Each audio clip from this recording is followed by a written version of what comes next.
नमस्कार, बुलेटिन में आपका स्वागत है और मैं हूं आपके साथ रितेश कुमार गौतम और बात करेंगे बिहार एक्सप्रेस की।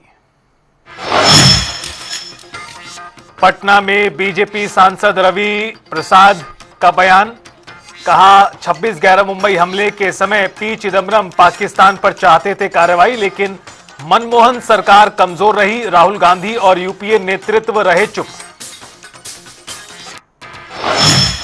कि डॉक्टर मनमोहन सिंह की सरकार के गृह मंत्री श्रीमान चिदम्बरम साहब ने सिर्फ 16 साल के बाद यह स्वीकार किया है कि मुंबई के नृशंस 26/11 के आतंकवादी हमले के बाद वो पाकिस्तान के खिलाफ कार्रवाई करने के पक्ष में थे, लेकिन उस समय के विदेश विभाग ने उनको विरोध किया और मनमोहन सिंह खामोश रहे। कितनी कमजोर सरकार थी कि भारतीय मारे गए और अंदर में कोई मजबूती नहीं। और यूपीए की चेयरपर्सन सोनिया गांधी कहां थी? क्यों नहीं हिम्मत दिखाई?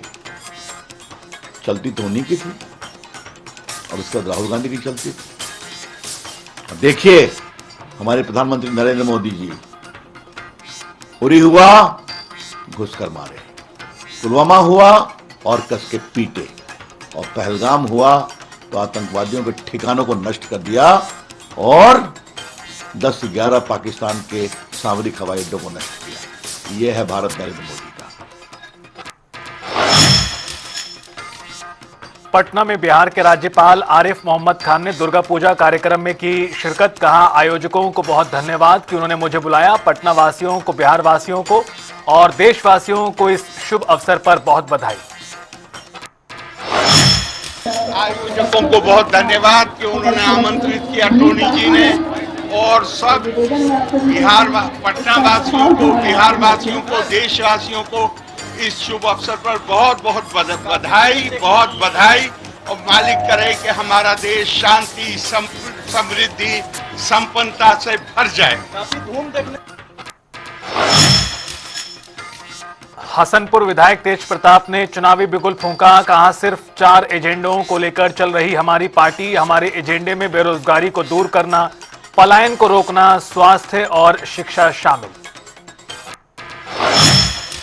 बदलना होगा।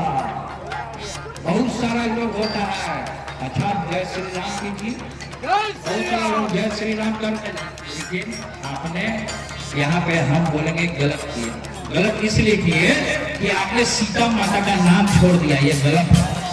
ये जानकी की धरती है, मैं इस धरती को माथे से लगाने के काम करता हूँ। इसकी मिट्टी को उठाइए, दीजिए, इसको मैं माथे से लगाने का काम करता हूँ।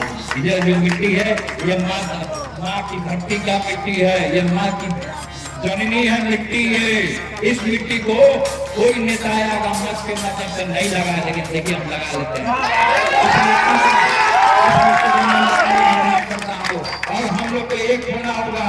अगर सही में अगर बिहार का आप लोग परिवर्तन चाहते हैं, सही में सामाजिक न्याय को धरातल पर लागू करना चाहते हैं, तो जनशक्ति जनता दल को आप सपोर्ट करने का काम कीजिए और अपना आशीर्वाद देने का काम कीजिए। हम फिर पुनः आपके बीच में आएंगे, एक नया सवेरा लेकर के आने का काम करेंगे।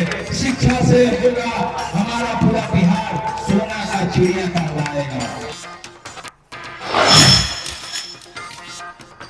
जिलाध्यक्ष रामचंद्र ठाकुर ने मतदाता सूची के अंतिम प्रकाशन पर उठाया सवाल, कहा रोहतास जिले के 7 विधानसभा क्षेत्र के 40,000 से ज्यादा मतदाताओं का काटा नाम, चूंकि वैसे मतदाताओं के लिए भी रखी गई विकल्प।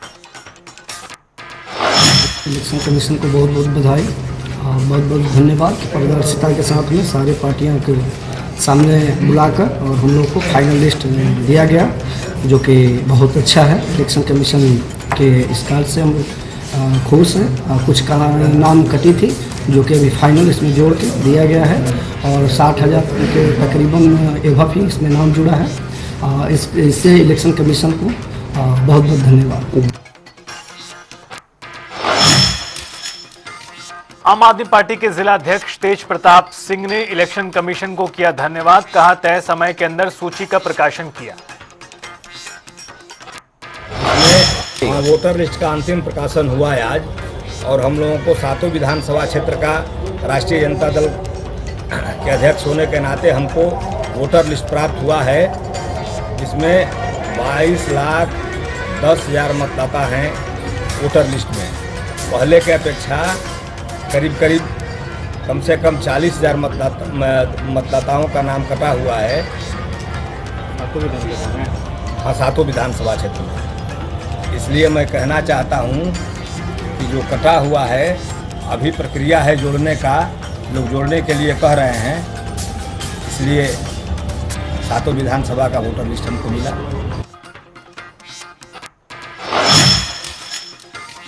चुनाव आयोग की मतदाता सूची पुनरीक्षण पर कांग्रेस का सवाल। कांग्रेस प्रदेश अध्यक्ष राजेश राम बोले, कांग्रेस की इस पर पैनी नजर और कांग्रेस के तमाम नेता कार्यकर्ता अपने स्तर पर कर रहे जांच।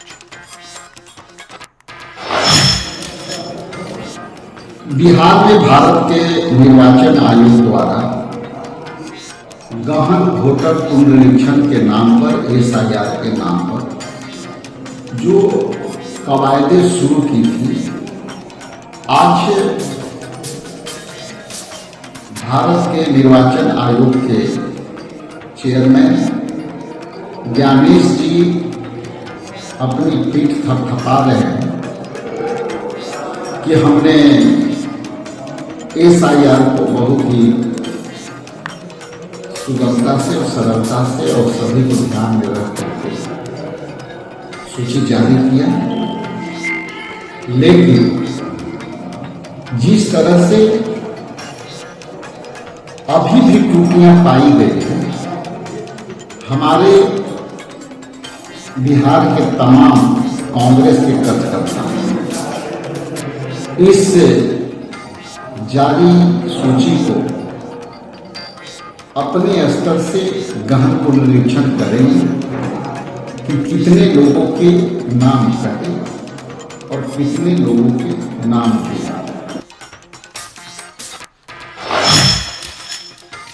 उपेंद्र कुशवाहा और पवन सिंह की मुलाकात पर आरजेडी प्रदेश प्रवक्ता एजाज अहमद ने कहा, तिनके तिनके को जोड़कर बीजेपी बनाना चाहती है महल, उनका सपना सपना ही रह जाएगा क्योंकि बिहार की जनता का विश्वास तेजस्वी प्रसाद यादव के साथ। बिहार की जनता का विश्वास और समर्थन तेजस्वी जी के नेतृत्व है, इसीलिए ये तिनके तिनके को जोड़ करके महल बनाना चाहते हैं। आज उपेंद्र कुशवाहा और पवन सिंह की मुलाकात भारतीय जनता पार्टी के नेताओं के सामने हुई, ये बताने के लिए काफी है कि ये लोग काफी डरे हुए हैं। इनको इस बात का डर है कि बिहार की जनता का विश्वास और समर्थन हम खो चुके हैं। बिहार की जनता 20 साल के खटारा और नकारा सरकार से मुक्ति चाहती है। बिहार की जनता विकास की सोच रखने वाले, बिहार को विकास का आयाम देने वाले, बिहार में नौकरी और रोजगार देने वाले, बिहार में पर्यटन और IT सेक्टर को बढ़ावा देने वाले तेजस्वी प्रसाद यादव के नेतृत्व पर जो विश्वास और समर्थन व्यक्त कर रही है, उसके कारण भाजपा, जदयू और NDA के खेमे में बेचैनी है। और इसी बेचैनी का परिणाम है कि सभी लोग एक जगह इकट्ठे हो रहे हैं और तिनके तिनके का सहारा लेकर के भारतीय जनता पार्टी महल बनाने का सपना देख रही है। उनका सपना सपना रह जाएगा। बिहार सरकार में मंत्री नितिन नबीन ने कहा, लोगों के राजनीतिक मुद्दे हो जाएंगे खत्म, जिन्होंने भी राजनीतिक माहौल बनाने का किया प्रयास। देखिए, आज कई लोगों के राजनीतिक मुद्दे खत्म हो जाएंगे जिन्होंने राजनीतिक माहौल बनाने का प्रयास किया, वोट के चोरी का आरोप लगाया, जबकि वोट के खुद व खुद लूटने वाले लोग हैं। जिन्होंने वोट को हमेशा बंदूक के नोक पर लूटा हो, वो आज वोट की चोरी की बात कर रहे हैं। आज उनका जमीन घिसक जाएगा। आज जब प्रकाशन होगा तो निश्चित रूप से दिखेगा जो घुसपैठियाँ हैं उनको ही इस पूरे प्रोसेस में रोका गया। जो बिहार के नागरिक हैं, जो देश के नागरिक हैं, उनको कोई दिक्कत नहीं होगी। तो आज कहीं ना कहीं राहुल बाबा और तेजस्वी यादव को बहुत बड़ा झटका लगने जाता है। विधायक तेज प्रताप यादव का बयान, कहा ब्लैक बोर्ड आने से हो रहा बदलाव, ब्लैक बोर्ड सबको राह दिखाने का करता है काम। जनता से पूछे कि ब्लैक बोर्ड के आने से किस तरीके से बदलाव हो रहा है। ब्लैक बोर्ड जो है सबको राह दिखाने का काम करता है। ब्लैक बोर्ड के पास लोग जाता है शिक्षा ग्रहण करने के लिए। आजकल जो ये पीला झंडा वाला जो घूम रहा है, पीला झंडा वाला जो बस्ता वाला जो घूम रहा है, जो स्कूल बैग लेकर के घूम रहा है, वो भी स्कूल बैग वाला लेकर के जाएगा ब्लैक बोर्डवा के पास पढ़ने के लिए। तो अपने जनशक्ति जनता दल का पूरा इसमें समावेश है, पूरे बिहार के लोग उसको सपोर्ट कर रहे हैं और हम जमीनी स्तर पे लड़ाई लड़ने का काम करते हैं। धरातल पे हर एक जो मुद्दा होता है उसको उठाने का हम काम करते हैं। हवा में हेलीकॉप्टर मैन हम उड़ने वाले नेता नहीं, हम जमीन पर चलने वाले नेता हैं। उप मुख्यमंत्री सम्राट चौधरी पर लगाए आरोपों पर मुकेश सैनी ने कहा, अगर ऐसा है तो सम्राट चौधरी को सामने आकर देना चाहिए जवाब। अगर ऐसा है तो निश्चित तौर पर उनको सम्राट जी को जवाब देना चाहिए कि ऐसा कैसे हुआ है, और कोई भी अगर डॉक्यूमेंट अगर गलत पेश करके और कोई भी चीज़ का बेनिफिट अगर लिया जा सकता है तो निश्चित तौर पे वो गैर कानूनी है, और गैर कानूनी है तो अगर वो चीज़ अगर लिया है तो उनके ऊपर वो जांच हो और उनके ऊपर जो फिर जो कार्रवाई उचित होना चाहिए वो होना चाहिए।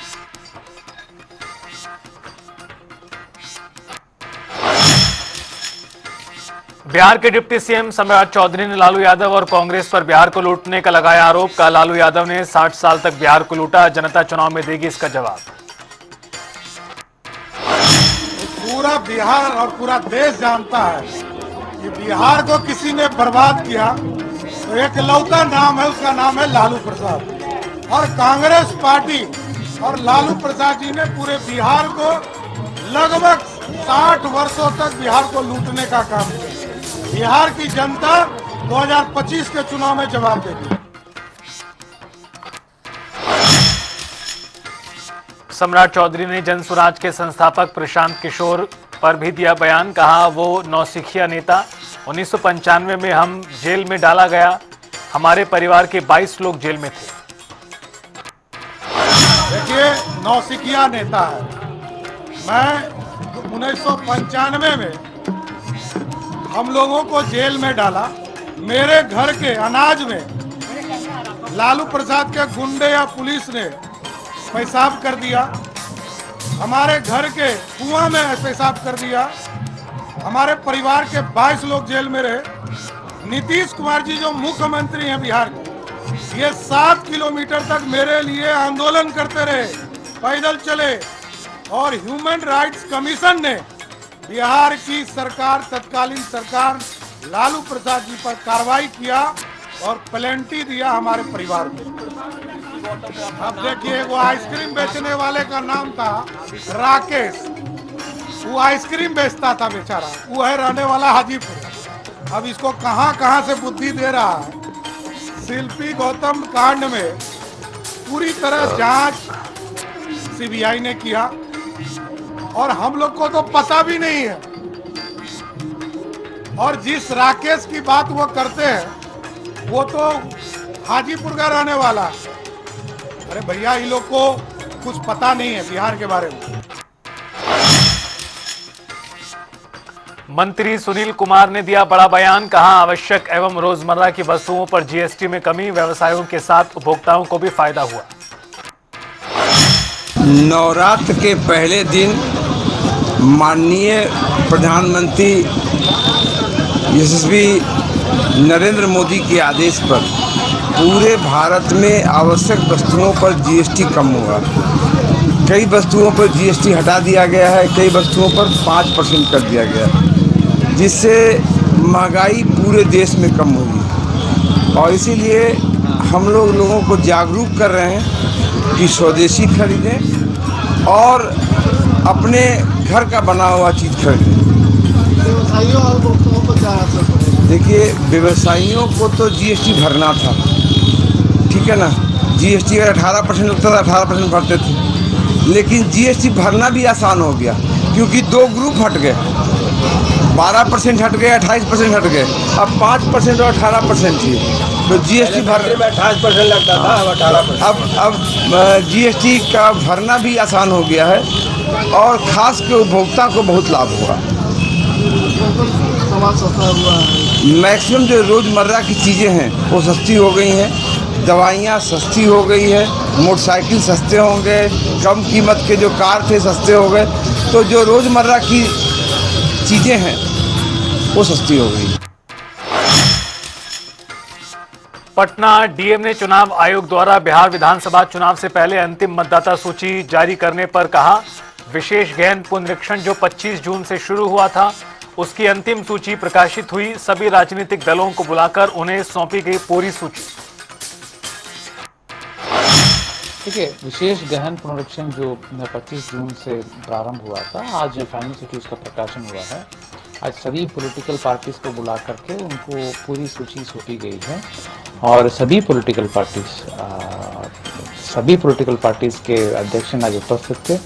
सभी लोगों ने संतुष्टि व्यक्त किया है और एसआईआर पीरियड के बाद जो दावा आपत्ति के पीरियड था उसमें जो हम लोग ड्राफ्ट पब्लिकेशन के पहले 50,03,000 वोटर्स थे और जो 1/8 को ड्राफ्ट पब्लिक हुआ है उसमें 40,54,000 लोगों का हुआ था और अभी उसके बाद 48,15,000 वोटर्स का नाम अभी शामिल हुआ है। तो दावापत्ति के दौरान भी कई एलिजिबल वोटर्स को नियमानुकूल जांच करके शामिल कराया गया है। जो भी पॉलिटिकल पार्टीज का कंसर्न है पूरी तरह सॉर्ट आउट किया गया है। उनके साथ लगातार हम लोग बैठक कर रहे हैं, उनसे कंसर्न हम लोग समझ रहे हैं और उसके हिसाब से हम लोग कार्रवाई की है। सभी स्टेक होल्डर्स काफ़ी संतुष्ट हैं। बिहार में शिक्षक भर्ती को लेकर 4 अक्टूबर को फिर सड़कों पर उतरेंगे अभ्यर्थी। 1,20,000 से ज्यादा पदों की भर्ती का विज्ञापन न निकलने पर छात्र नेता दिलीप कुमार ने आंदोलन की चेतावनी दी।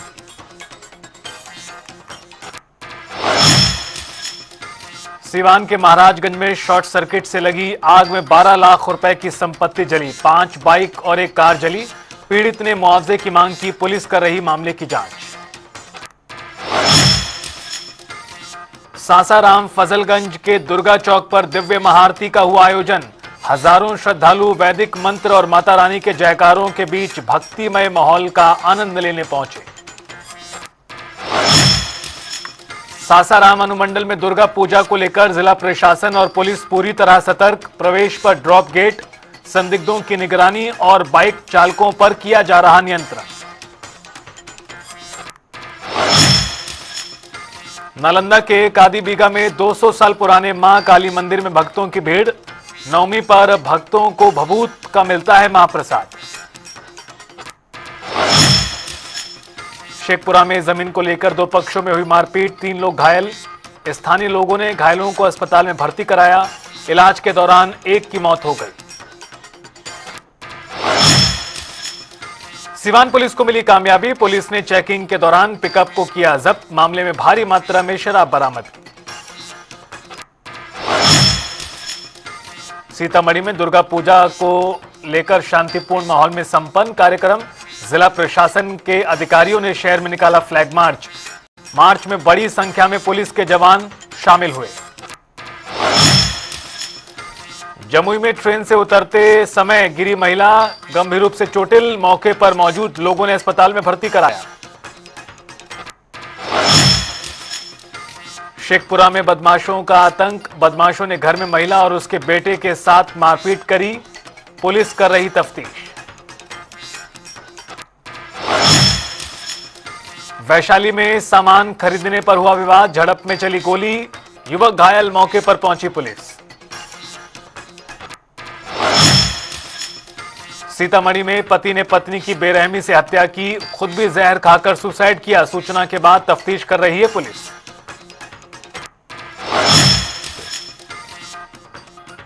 गोपालगंज में मेला घूमने आए एक युवक की अज्ञात बदमाशों ने हत्या की। पुरानी रंजिश का मामला बताया जा रहा। सूचना मिलने के बाद मौके पर पहुंची पुलिस, मामला किया दर्ज। मोतिहारी में इलाज के दौरान पेशेंट की हुई मौत। परिजनों ने आक्रोशित होकर हॉस्पिटल में की तोड़फोड़। शव को सड़क पर रखकर जाम लगाया, मुआवजे की मांग की। शेखपुरा प्रेम प्रसंग में फरार हुए प्रेमी युगल। युवती के परिजनों ने युवक को पीटा, इलाज के दौरान मौत, जांच कर रही पुलिस। बिहार में आई लव मोहम्मद पोस्टर को लेकर तनाव। हाजीपुर में कई मकानों पर लगे आई लव मोहम्मद के पोस्टर। पोस्टर चिपकाने वाले मुस्लिम युवक को लोगों ने पकड़कर पीटा। सासाराम में दुर्गा पूजा और दशहरे को लेकर जिला प्रशासन हुआ अलर्ट। रोहतास के एसपी रोशन कुमार लगातार कर रहे गश्त।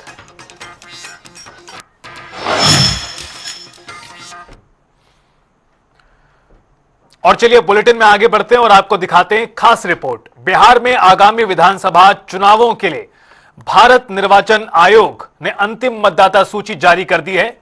एसआईआर की प्रक्रिया पूरी होने के बाद यह लिस्ट सामने आई। अब बिहार में कुल मतदाताओं की संख्या 7.42 करोड़ हो चुकी है। फाइनल वोटर लिस्ट से और क्या कुछ जानकारी सामने आई है, आइए दिखाते हैं आपको इस रिपोर्ट के जरिए।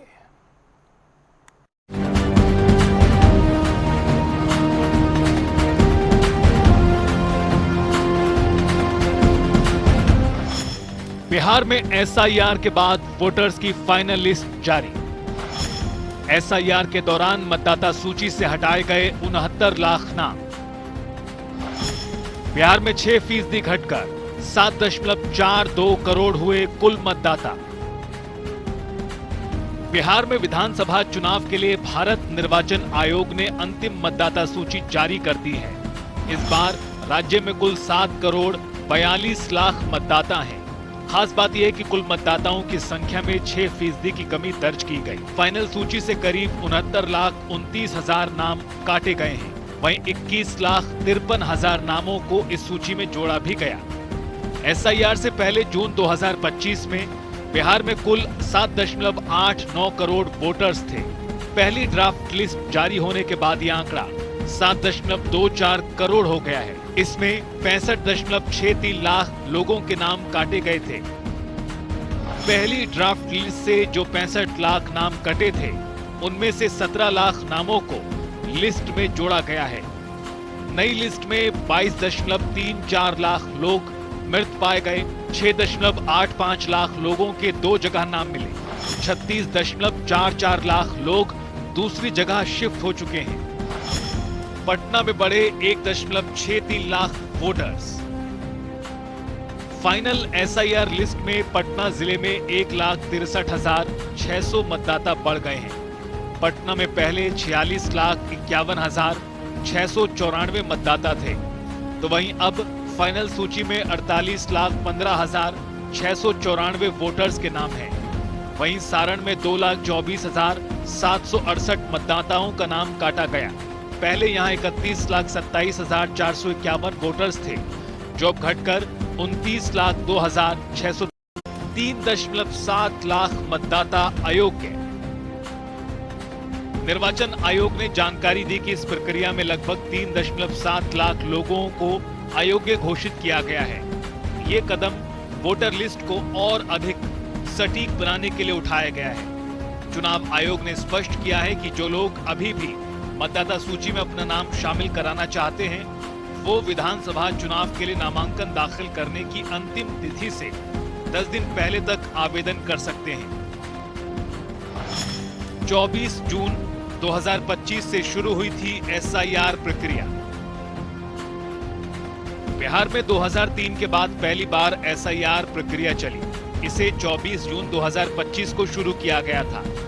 इसका मुख्य उद्देश्य था फर्जी जैसे विदेशी नागरिकों, दोहराए गए और स्थानांतरित मतदाताओं की सूची से हटाना और नए योग्य मतदाताओं को जोड़ना। इसके तहत 7.24 करोड़ मतदाताओं से फॉर्म लिए गए। एसआईआर का पहला फेज 25 जुलाई 2025 तक पूरा किया गया, जिसमें 99.8% कवरेज हासिल की गई। आंकड़ों के अनुसार 22 लाख मतदाताओं की मौत हो चुकी है। 36 लाख मतदाता अपने घरों पर नहीं मिले। 7 लाख लोग किसी नई जगह स्थायी निवासी बन चुके हैं। एससी ने आधार को 12वां दस्तावेज मानने का दिया आदेश। बिहार के एसआईआर में शुरुआत में 11 दस्तावेज मान्य किए गए थे, लेकिन 8 सितंबर को सुप्रीम कोर्ट के निर्देश के बाद आधार नंबर को 12वां दस्तावेज माना गया। सुप्रीम कोर्ट ने कहा था कि आधार पहचान का प्रमाण पत्र है, नागरिकता का नहीं। कोर्ट ने चुनाव आयोग को आदेश दिया था कि वोटर की पहचान के लिए आधार को 12वें दस्तावेज के तौर पर माना जाए। विपक्ष क्यों कर रहा विरोध? विपक्ष का आरोप है कि इस प्रक्रिया से लोगों को वोटिंग के अधिकार से वंचित करने की साजिश है। विपक्ष का कहना है कि 2003 से आज तक करीब 22 साल में बिहार में कम से कम 5 चुनाव हो चुके हैं। तो क्या वो सारे चुनाव गलत थे? अगर चुनाव आयोग को SIR करना था तो इसकी घोषणा जून के अंत में क्यों की गई? इसका निर्णय कैसे और क्यों लिया गया? अगर मान भी लिया जाए कि SIR की जरूरत है तो इसे बिहार चुनाव के बाद आराम से किया जा सकता था। इतनी हड़बड़ी में करने का फैसला क्यों लिया गया? कुल मिलाकर तमाम विरोध और राजनीति के बीच बिहार में SIR की प्रक्रिया पूरी होने के बाद अब चुनाव आयोग ने अंतिम मतदाता सूची जारी कर दी है। हालांकि मामला अभी भी सुप्रीम कोर्ट में विचाराधीन है और आगामी 7 अक्टूबर को इस पर सुप्रीम कोर्ट में अंतिम सुनवाई होनी है। देखना होगा कि सुप्रीम कोर्ट SIR पर क्या फैसला सुनाता है और आगामी बिहार विधानसभा चुनाव पर इसका क्या असर पड़ेगा। ब्यूरो रिपोर्ट, जनता टीवी।